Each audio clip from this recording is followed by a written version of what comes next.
Christmas ദിനത്തിൽ പ്രധാനമന്ത്രി നരേന്ദ്രമോദി കേരളത്തിലെ അടക്കമുള്ള ക്രിസ്ത്യൻ വിഭാഗത്തിലെ മതമേലധ്യക്ഷന്മാരെ വിളിച്ച് ഒരു വിരുന്നൊക്കെ നൽകിയിട്ടുണ്ടായിരുന്നു. അതുമായി ബന്ധപ്പെട്ട് വലിയ വിവാദങ്ങൾ ഇപ്പോൾ നടന്നുകൊണ്ടിരിക്കുകയാണ്.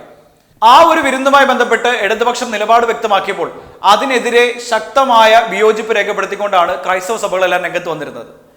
ഇപ്പോൾ നിങ്ങൾ പുകഴ്ത്തി പറയുന്ന BJP നേതാക്കളുടെയൊക്കെ തന്നെ വലിയ വികസനമുള്ള മാതൃ സംസ്ഥാനമൊക്കെ എന്ന് അവകാശപ്പെടുന്ന ഗുജറാത്തിലെ പഴയ ഒരു വാർത്ത, അത് കേൾക്കുമ്പോൾ നിങ്ങൾക്ക് മനസ്സിലാകും മണിപ്പൂരിൽ സംഭവിക്കുന്ന വിഷയങ്ങളിൽ എന്തുകൊണ്ടാണ് കേന്ദ്ര സർക്കാർ ഇടപെടാത്തത് എന്നുള്ള കാര്യം കൂടി.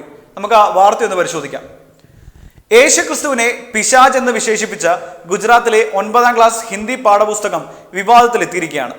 പ്രകോപനം ഉണ്ടാക്കുന്ന തെറ്റായ പരാമർശത്തിൽ സംസ്ഥാന സർക്കാർ മാപ്പ് പറയണമെന്നാണ് ക്രൈസ്തവ സഭാ പ്രതിനിധികൾ ആവശ്യപ്പെട്ടത്. അച്ചടിപ്പിശക് സംഭവിച്ചതാണെന്ന് പരാമർശം ഒഴിവാക്കി പുതിയ പുസ്തകം വിതരണം ചെയ്യുമെന്ന് പറഞ്ഞു വിദ്യാഭ്യാസ മന്ത്രി തലയൂരിയിരുന്നു. എന്നാൽ 2017 9ാം ക്ലാസ്സിലെ ഇന്ത്യൻ സംസ്കാരവുമായി ബന്ധപ്പെടുത്തിയിട്ടുള്ള പാഠഭാഗത്താണ് വിവാദ പരാമർശമുള്ളത്. ഭാരതീയ സംസ്കാരത്തിലെ ഗുരുശിഷ്യ ബന്ധം എന്ന 16ാമത്തെ അധ്യായത്തിൽ ക്രിസ്തുവിനെ പിശാചായ യേശു എന്നാണ് വിശേഷിപ്പിച്ചിരിക്കുന്നത്. ക്രിസ്തീയ വചനങ്ങൾക്കൊപ്പമാണ് ഈ വിശേഷണം എന്നതും ശ്രദ്ധേയമാണ്. സംഭവം വിവാദമായതോടെ സംസ്ഥാന സർക്കാരിനെതിരെയും വിദ്യാഭ്യാസ വകുപ്പിനെതിരെയും പ്രതിഷേധമുയർന്നു. ഗുജറാത്ത് സർക്കാർ പരസ്യമായി തെറ്റ് ഏറ്റുപറയണമെന്ന് all united Gujarat Christian association പ്രസിഡന്റും ഗാന്ധിനഗറിലെ റോമൻ കത്തോലിക്ക ആർച്ച് ബിഷപ്പുമായ തോമസ് മാക്വാൻ ആവശ്യപ്പെട്ടു. പരാമർശം വിശ്വാസികൾക്ക് വേദന ഉണ്ടാക്കിയെന്നും ബൈബിൾ വചനങ്ങൾ പുസ്തകത്തിൽ ചേർക്കുമ്പോൾ ജാഗ്രതക്കുറവ് ഉണ്ടാകരുതെന്നും അദ്ദേഹം വ്യക്തമാക്കി. എന്നാൽ അച്ചടിപ്പിശക് മാത്രമാണിതെന്നും വിവാദത്തിന് അടിസ്ഥാനമില്ലെന്നാണ് ഗുജറാത്തിന്റെ വിദ്യാഭ്യാസ മന്ത്രിയായിരുന്ന ഭൂപേന്ദ്ര സിംഗ് പറഞ്ഞത്.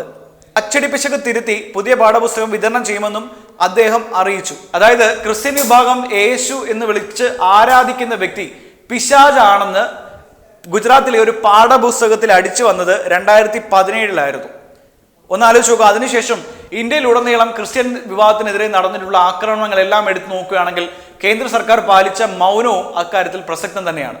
ഏറ്റവും ഒടുവിൽ മണിപ്പൂർ വിഷയത്തിലടക്കം കേന്ദ്ര സർക്കാർ തുടർച്ചയായി മൗനം പാലിക്കുമ്പോൾ ആ മൗനം പാലിക്കുന്നതിനെതിരെ ഒരു ശബ്ദം ഉയർത്താനോ ചോദിക്കാനോ പോലും ആ വിരുന്നിൽ സഭാ മേലധ്യക്ഷന്മാർ എന്ന് പറയുന്നവർ ചോദിച്ചില്ല എന്നുള്ളത് ശ്രദ്ധേയമായ ഒന്ന് തന്നെയാണ്.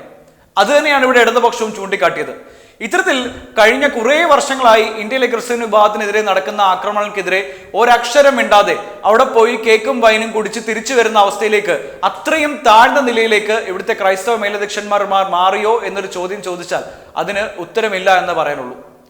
കാരണം മണിപ്പൂർ വിഷയത്തിൽ സഭകളടക്കം അവരുടെ പത്രങ്ങളിലും മുഖപ്രസംഗമായി ഈ ഒരു വിഷയത്തിൽ എന്തുകൊണ്ടാണ് കേന്ദ്ര സർക്കാർ ഇറങ്ങാത്തത്, പ്രതികരിക്കാത്തത് എന്ന ചോദ്യം ഉന്നയിച്ചിട്ടുണ്ടായിരുന്നു. അന്ന് കേന്ദ്രം മിണ്ടിയില്ല എന്ന് മാത്രമല്ല, സുരേഷ് ഗോപി പറഞ്ഞത് ആണൊരുത്തൻ അക്കാര്യങ്ങളൊക്കെ നോക്കിക്കോളും എന്നുള്ള കാര്യമാണ്. ആണൊരുത്തൻ അക്കാര്യങ്ങൾ ഇതുവരെ നോക്കിയിട്ടുമില്ല. അങ്ങോട്ട് തിരിഞ്ഞു പോലും നോക്കാനോ ആ പ്രശ്നം പരിഹരിക്കാനോ ഇല്ലെങ്കിൽ ക്രിസ്ത്യൻ ദേവാലയങ്ങൾക്കെതിരെ നടക്കുന്ന ആക്രമണങ്ങളെ പറ്റി അപലപിക്കാനോ ഇന്ന് വരെ തയ്യാറായിട്ടില്ല. അത് തന്നെയാണ് പ്രശ്നവും.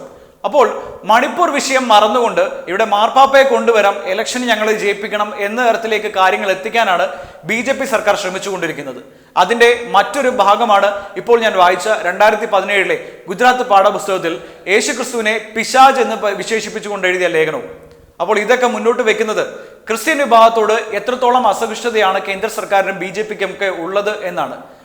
അതുകൊണ്ട് അനിൽ ആന്റണിയെ പോലുള്ള ചിലരെ കാണിച്ച് ക്രിസ്ത്യൻ വോട്ടുകൾ കൈയടക്കാമെന്നും അല്ലെങ്കിൽ ബിഷപ്പിനെയോ അല്ലെങ്കിൽ മാർപ്പാപ്പയോ കൊണ്ടുവന്നാൽ വോട്ട് ലഭിക്കും എന്നുള്ള പ്രതീക്ഷയിലൊക്കെ തന്നെയാണ് BJP മുന്നോട്ട് പോയിക്കൊണ്ടിരിക്കുന്നത്. പക്ഷെ കാര്യങ്ങൾ അങ്ങനെയല്ല. ക്രിസ്ത്യൻ വിഭാഗം ഇതൊക്കെ തന്നെ വ്യക്തമായി തിരിച്ചറിയുന്നുണ്ട്. ക്രിസ്ത്യൻ വിഭാഗത്തിലെ ജനങ്ങളുടെ മനസ്സിൽ എന്തായാലും ഈ വിഷയങ്ങളൊക്കെ ഉണ്ടാകും, അതിലൊരു സംശയം വേണ്ട. അതുകൊണ്ട് ഇതിനൊക്കെ തന്നെ ഇലക്ഷൻ അവർ മറുപടി പറയും എന്നേ പറയാനുള്ളൂ.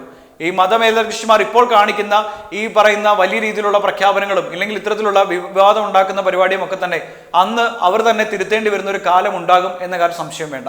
ഏതായാലും യേശുക്രിസ്തുവിനെ പിശാച് എന്ന് പഠിപ്പിക്കാൻ വേണ്ടി ഗുജറാത്തിൽ ഒരു പാഠപുസ്തകം ഇറക്കിയ അതേ ആളുകളെ തന്നെയാണ് നിങ്ങളിപ്പോൾ കൈയടിച്ച് പ്രോത്സാഹിപ്പിക്കുന്നത് എന്നത് ഒന്ന് ഓർത്താൽ നന്നായിരിക്കും.